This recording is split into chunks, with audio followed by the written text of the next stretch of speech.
wayaglibuhunna al-la'im. Wanita itu dikalahkan, bisa mengalahkan lelaki yang baik dan dikalahkan lelaki yang rendah akhlaknya. Memanfaatkan mumpung suami saya baik hati, akhirnya dikendalikan terus. Ada nggak suami yang ketika mau memberi uang ke orang tuanya dia takut istrinya? Nggak ada. Istri yang menakutkan itu ada di sini. Ada nggak suami yang ketika mau ngasih uang ke saudaranya misalnya, tapi dia takut ketahuan istrinya? Ada ya? Ada Pak? Ada. Kenapa istrinya menghalangi? Karena dia nggak mau berinya suami lari ke tempat orang lain. Kalau ke masjid mungkin istrinya masih biasa, tapi giliran dikasihkan ke ibunya atau ke saudarinya, istrinya komentar. Tidak benar. Kecuali kalau nafkahmu kurang, nafkahnya sudah berlebih. Bahkan istri bisa koleksi aneka alat komunikasi, artinya bisa punya 3, punya 5. Nah seperti ini tolong jangan dihalangi. Di antara sebab wanita masuk neraka adalah kurang pandai bersyukur kepada suaminya. Artinya dia mudah melupakan kebaikan dan jasa suami, sementara dia lebih mengenang kebaikan orang lain. Sehingga saat dia dibantu oleh lelaki yang lain, cuma sekali bantuan itu diberi, bahwa itu tidak akan pernah dilupakan. Padahal suaminya sering membantu istrinya mentah semua.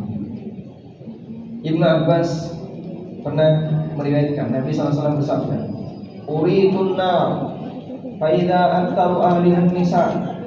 Ditampakkan kepadaku neraka, ternyata dominan penghuninya adalah wanita. Yang purna disebabkan mereka kufur.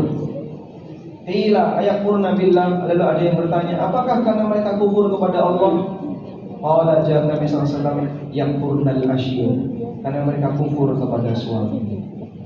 Yakfurnal ihsan, mereka kufur kepada kebaikan suami. Kufur yang dimaksud di sini ngingkari, tidak mau mengakui.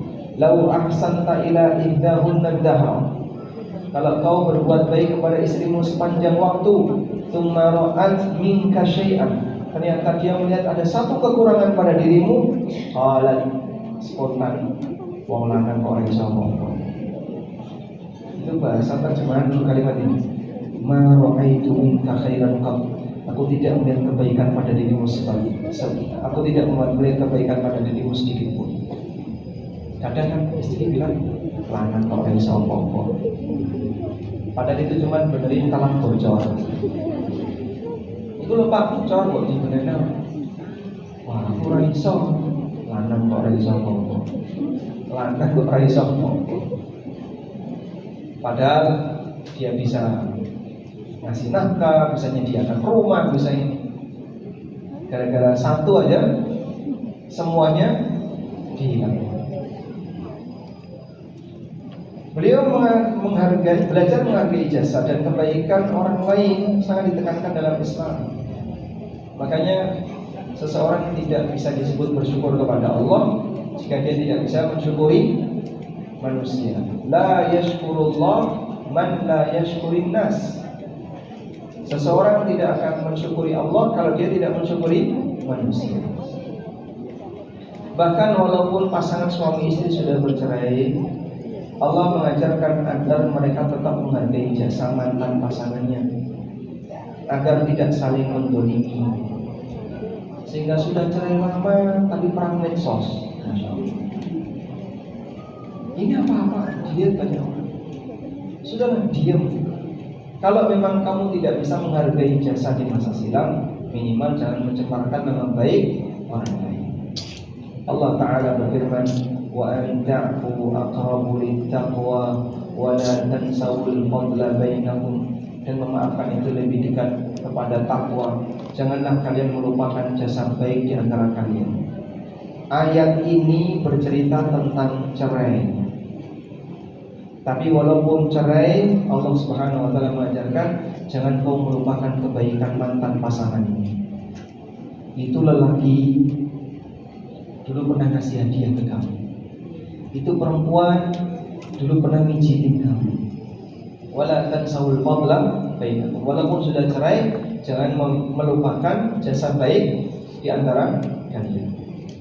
Banyak istri yang melupakan kebaikan suaminya, yang bertahun-tahun mendampinginya karena melihat kebaikan suami orang lain yang tampak sekilas.